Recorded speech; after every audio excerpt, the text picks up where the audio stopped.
Bien, seguimos entonces ahora con las clases de posesión, como quedamos en el video anterior. Las clases de posesión, y ya dijimos que podíamos distinguir entre posesión natural y civil.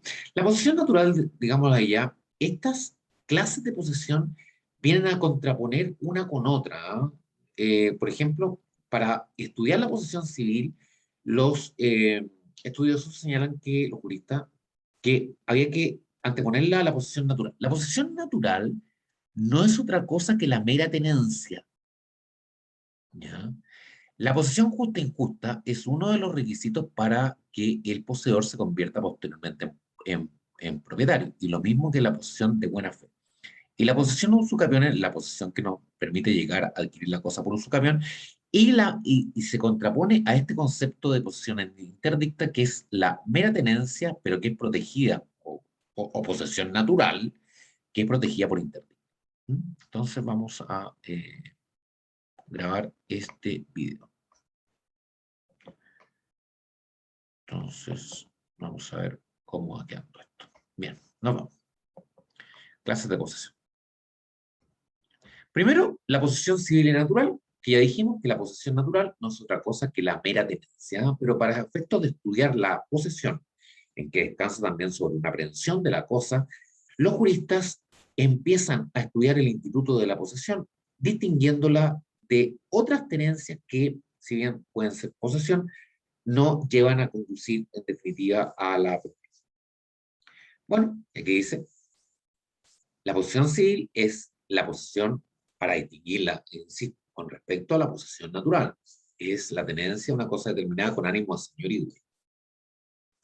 Y simplemente la posesión natural es la mera tenencia, que es una forma también de posesión.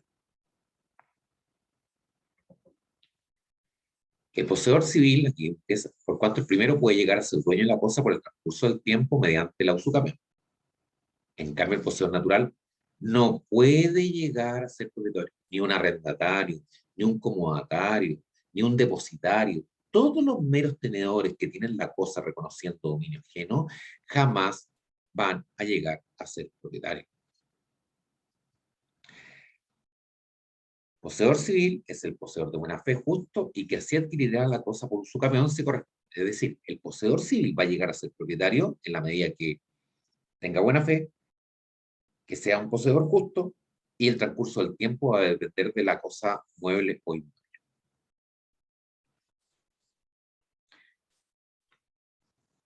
Bueno, si el poseedor civil pierde la posesión, si es dueño, puede recuperar la cosa, porque dijimos que una de las calidades también de poseedor civil es el que ejerce el propietario. Es una clase de posesión civil, de poseedor civil. El otro es el propietario bonitario. Y recuerden lo típico del propietario bonitario, el que adquiere una cosa mancipiis sin la mancipatio, o el que adquiere de alguien que no ha sido dueño, de alguien que no ha sido dueño. También dijimos a propósito del que se queda con la cosa, que es el que pierde el juicio reivindicatorio, y que se queda con la cosa, se queda como poseedor civil que va a adquirir la cosa por usurpación.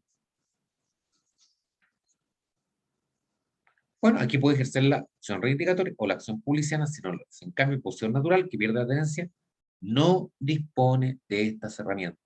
Tampoco dispone de los interdictos posesores. A diferencia, ojo con los poseedores ad interdicto. Posesión ad usucapión y ad interdicta es la posesión que conduce a la adquisición del dominio por medio de la usucapión. El poseedor de buena fe que recibió la cosa de quien no era dueño. Ya vimos los casos. Son todos los casos de la propiedad unitaria. Y el profesor, el interdicta, dice, es aquella que solo da lugar a la protección de los... O sea, fíjense, aquí ojo con el cuidado. La posesión ad interdicta no es otra cosa que el poseedor natural. Profesor, ¿quién es el poseedor natural? Es simplemente el mero tenedor, si estamos, recuerden, para efectos de estudio de la institución. El poseedor natural es simplemente el mero tenedor. Y dijimos que el mero tenedor no tiene protección alguna. El arrendatario no tiene protección. ¿Por qué? Porque el arrendatario tiene un derecho personal con el propietario. Si al arrendatario le arrebatan la cosa, él no tiene un derecho real para perseguir la cosa de mano en que se encuentre. Él tiene un derecho personal para exigirle al que le arrendó que recupere la cosa en su nombre. Porque es un derecho personal que tiene contra el arrendador, pero no tiene un derecho real con la cosa. Bueno, entonces, sigamos. El poseedor de interdicto es el mero tenedor que no tiene protección. Pero, pero hay ciertos meros tenedores o poseedores naturales, si ustedes quieren que también se le llama, que sí tienen protección de interdicto y los vamos a estudiar porque son figuras que tienen relevancia el día de hoy. Esta es la posición pretoria, es la de verticalista, precarista, secuestre, signatario, creador.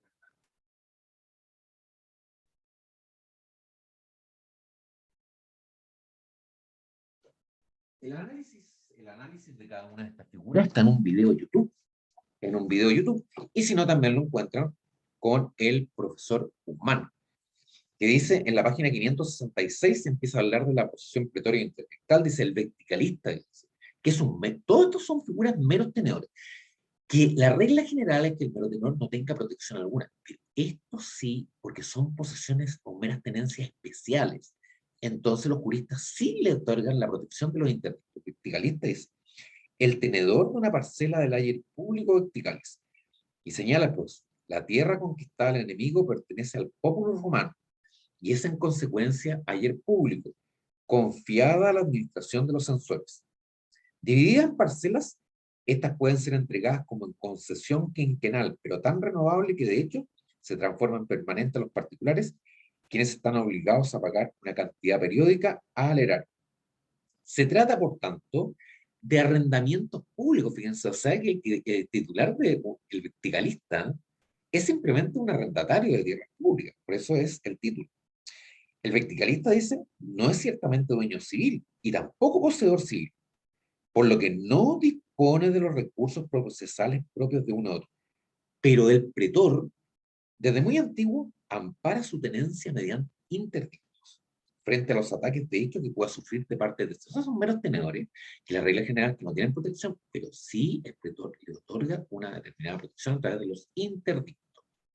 El precarista es decir, la persona que ha recibido un predio de su dueño civil en concesión graciosa y totalmente revocable su entera libertad. Fíjense, para efectos de la protección de interdicto, habla del precarista, pero el precarista de un predio que ha recibido de un dueño civil en concesión graciosa y totalmente revocable su entera libertad, sin que exista entre ambos un vínculo jurídico con respecto al bien. La figura toma el nombre de precario, que en la época clásica también se aplica a los muebles, que es la parte que no estamos estudiando.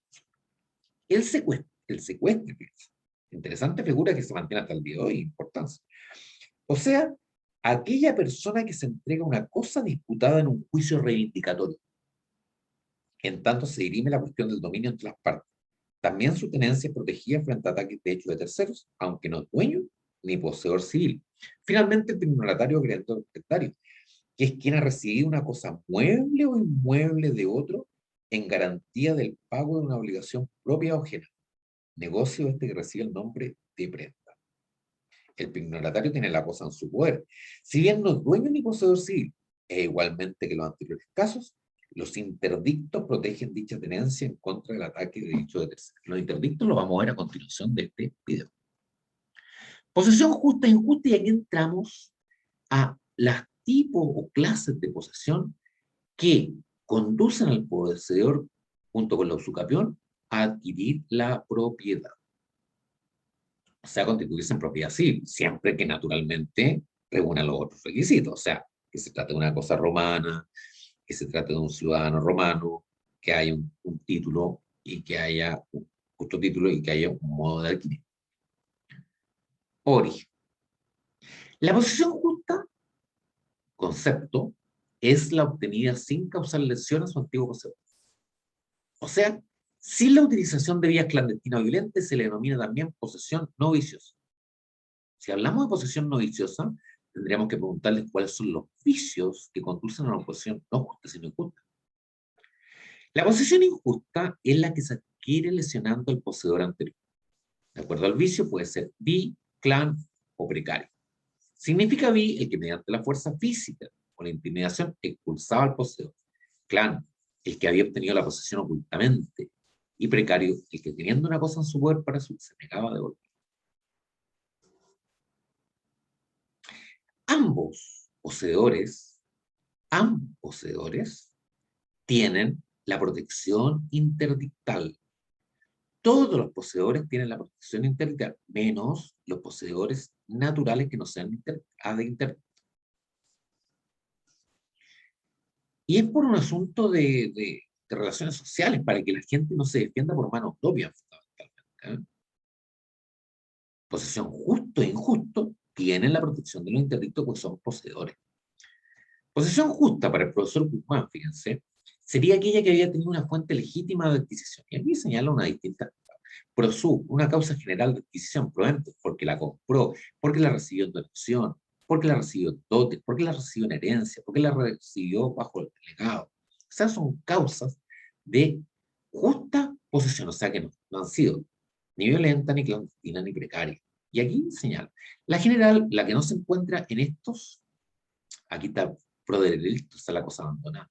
Prosú, lo que no está en los títulos anteriores, se entiende prosú, que es el modo general de posesión. Otro tipo de posesión que conduce al poseedor a ser propietario civil con la usufructo, es posesión de buena fe. Se posee buena fe cuando existe la convicción de que se tiene un derecho legítimo sobre la cosa poseída. La buena fe, como rige hasta el día de hoy, se presume. La mala fe, como estudiamos en el primer semestre, debe probarse. Tiene importancia porque permite al poseedor adquirir la propiedad de la cosa poseída por usucapión. Ya lo he señalado, porque le permite al poseedor intentar la acción policial, porque adquiere los frutos al igual que el propietario, se equipara al propietario. Importancia de la posesión. En cuanto al poseedor de mala fe, los interdictos posesorios constituyen su única. Pues claro, ¿qué nos señala? El poseedor justo y el poseedor de buena fe tiene, aparte de los interdictos, tiene también como hacer, en definitiva, un propietario bonitario o un poseedor civil que va a conducir a ser propietario civil mediante el usucapión, tiene protección también por la acción judicial. Pero el poseedor de mala fe y el poseedor injusto tienen protección de los interdictos. Y en definitiva, el poseedor injusto y el poseedor de mala fe vienen a traducirse en el ladrón. Por eso también se afirma que el ladrón es un poseedor que tiene protección de los interdictos, pero que jamás va a llegar a ser propietario porque no es poseedor justo ni es un poseedor de buena fe.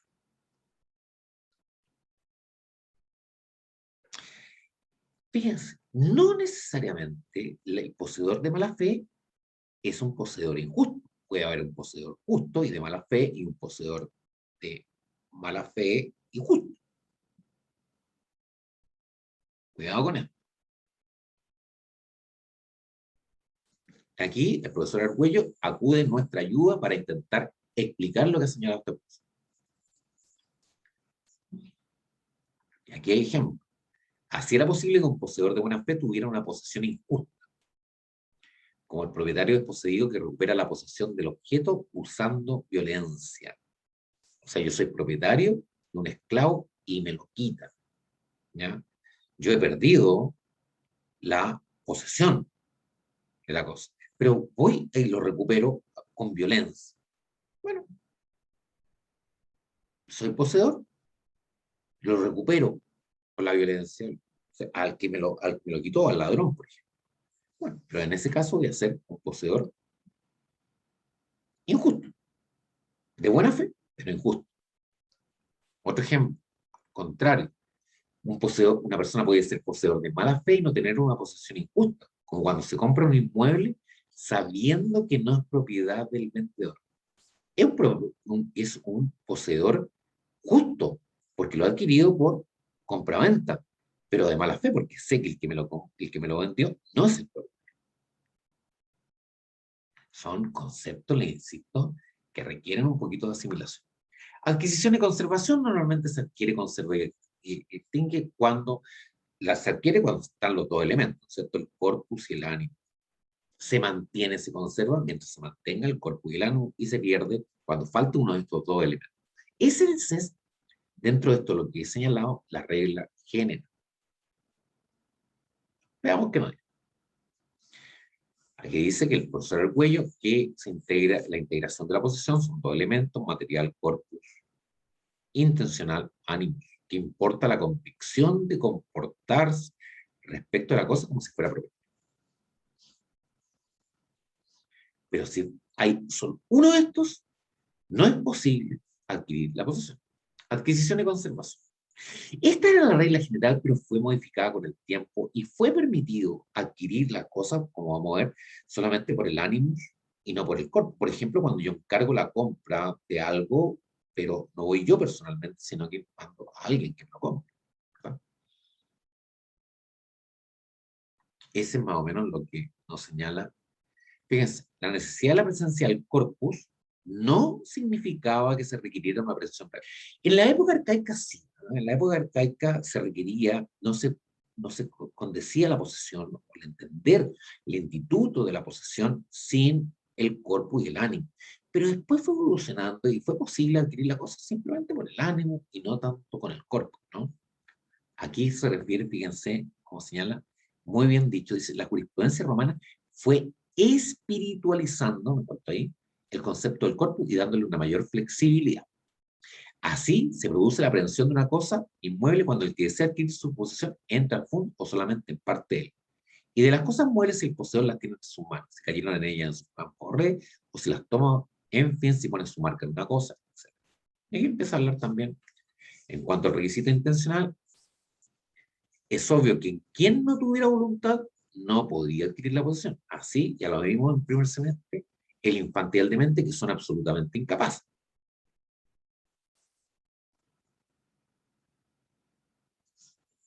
¿Podía adquirirse la posesión por medio de representantes? Sí, desde el derecho clásico. Entonces, fíjense cómo se adquiría la posesión ahí, se adquiría con el ánimo, pero no con el cuerpo.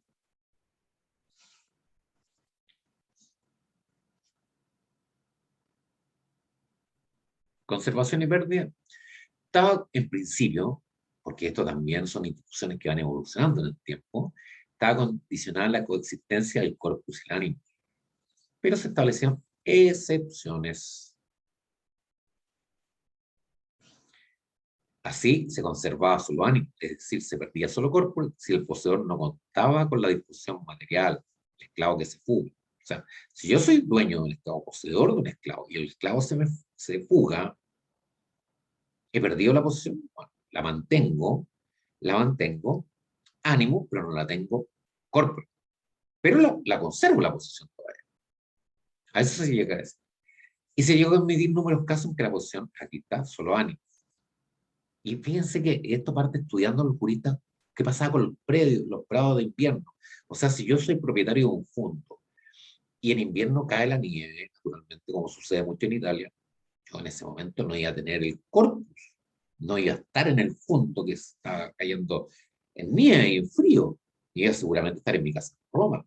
Pero por eso he perdido la posesión, no entendían que se conservaba con el arte.